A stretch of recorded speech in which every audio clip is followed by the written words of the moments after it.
Ciao, benvenuto di nuovo sul mio canale. Oggi parleremo di innovazione, ma non un'innovazione di tipo tradizionale, ma un po' direi fantascientifica, perché parleremo di archiviazione dei dati con il DNA.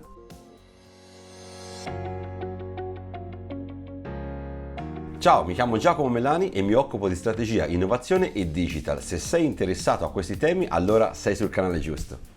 Se vuoi essere sempre aggiornato su questi contenuti, iscriviti a GMPix, è la mia newsletter settimanale che esce ogni lunedì mattina e ovviamente tratta temi di strategia, innovazione e digital. Partiamo da un dato: la gran parte delle attività lavorative e personali oggi si svolgono in ambito digitale. Questa presenza digitale produce un'enorme quantità di dati che devono essere quindi memorizzati, stoccati. Ci sono ovviamente gli hard disk, ma questi dispositivi sono certificati per circa 30 anni, quindi dopo 30 anni cominciano a rovinarsi e quindi si rischia di perdere il dato. Allora dobbiamo trovare una tecnologia che sia economica, che sia molto capiente, che sia a basso consumo energetico ed infine che possa durare a lungo. Sì, avete capito bene, perché entro il 2024 il 30% delle aziende dovrà trovare nuove soluzioni per conservare i suoi dati, perché la produzione dei dati sta esplodendo. Tutti gli oggetti ora hanno sensori, questi sensori producono dati che da qualche parte vanno conservati.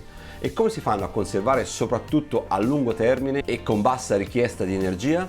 Un luogo dove sono conservate tantissime informazioni, ovvero tutte le informazioni che riguardano noi, è il DNA.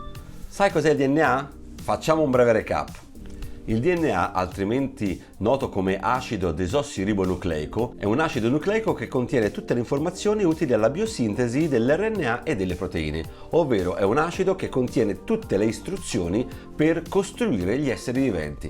Quindi è il nostro manuale di istruzioni di montaggio, un po' come se avessimo tutti i pezzi dell'IKEA e avessimo il librettino di montaggio che ci dice come montare tutti i vari pezzi. Quindi nel DNA c'è scritto come siamo fatti noi, come sono fatti i nostri capelli, come sono fatti i nostri occhi, le nostre mani, la nostra altezza, il nostro cuore e via così.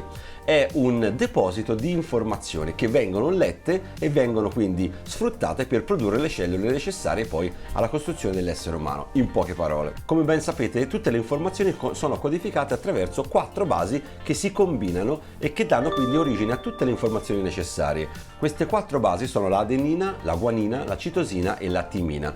Le 4 basi sono appoggiate a una struttura che le sostiene e che per compattarsi si piega a doppia elica. E quindi il codice delle informazioni è data dalla sequenza di queste 4 basi.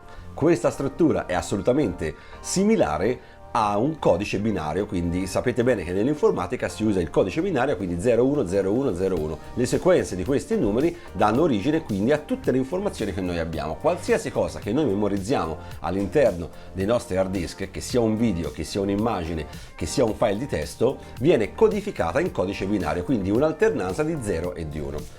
Quindi capite bene, da un lato abbiamo una codifica a 4 basi, dall'altro lato abbiamo una codifica con 2 numeri, lo 0 e l'1. Quindi appare così in linea di pensiero facile immaginare che potrei codificare le informazioni digitali all'interno della sequenza delle basi e quindi costruire un DNA che in realtà, invece di contenere le informazioni dell'essere umano, contiene le informazioni che ho memorizzato io. In effetti tutta la conoscenza umana potrebbe essere sintetizzata in un frammento di DNA sintetico. Vi sembra una cosa folle? Assolutamente sì, ma è un qualcosa su cui già stanno lavorando in tanti. L'uso del DNA come sistema di archiviazione di massa è ormai studiato da molti anni e iniziano ad arrivare le prime soluzioni pratiche, naturalmente ancora sperimentali. Ma ci si aspetta che di qui a poco potranno essere industrializzate e potranno quindi trasformarsi in un vero prodotto o servizio. Quindi avremo in definitiva un dispositivo che ci consente di archiviare un'enorme quantità di dati per una durata enorme. Ma secondo voi, domanda, quante informazioni si possono memorizzare in un grammo di DNA? Secondo alcuni studiosi di Harvard, un grammo di DNA può raccogliere fino a 700 terabyte di dati. Pensate che tutta la conoscenza umana di un anno potrebbe stare all'interno di un DNA dal peso di 1 grammo, quindi una quantità veramente minima di DNA e che potrebbe avere una durata di migliaia di anni. Quindi abbiamo una capacità di memorizzazione di 700 terabyte di dati per grammo di DNA. In pratica possiamo raccogliere tutta la conoscenza umana nel bagagliaio di un'automobile. la tecnologia da un punto di vista scientifico è ben consolidata e ben compresa.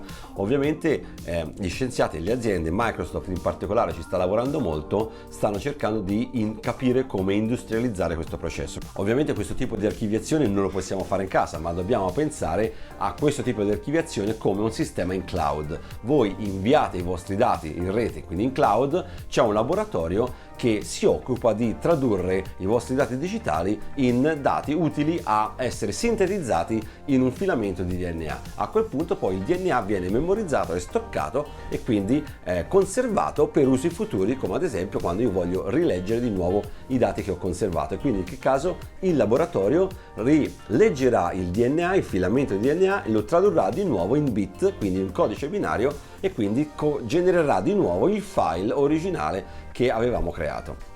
È praticamente una sorta di backup che invece di passare digitale digitale diventa digitale biologico e poi di nuovo biologico digitale, anche se quel biologico in realtà è sintetizzato dall'uomo. Quindi alla fine un filamento di DNA potrebbe rappresentare l'archiviazione di massa del futuro. Che ne pensi di questa tecnologia? Scrivilo nei commenti e potremo parlarne insieme. Non dimenticare che su giacomomelani.com, il mio sito personale, puoi trovare tutti gli approfondimenti sul tema che abbiamo trattato oggi. Ed eccoci arrivati anche oggi alla fine del video. Grazie mille per avermi seguito fino a qui. Mi raccomando, commenta per discutere di questa tematica così interessante come la conservazione dei dati con il DNA, fai like per sostenere il canale con l'algoritmo di YouTube e naturalmente iscriviti al canale per non perdere nessun contenuto. Ciao!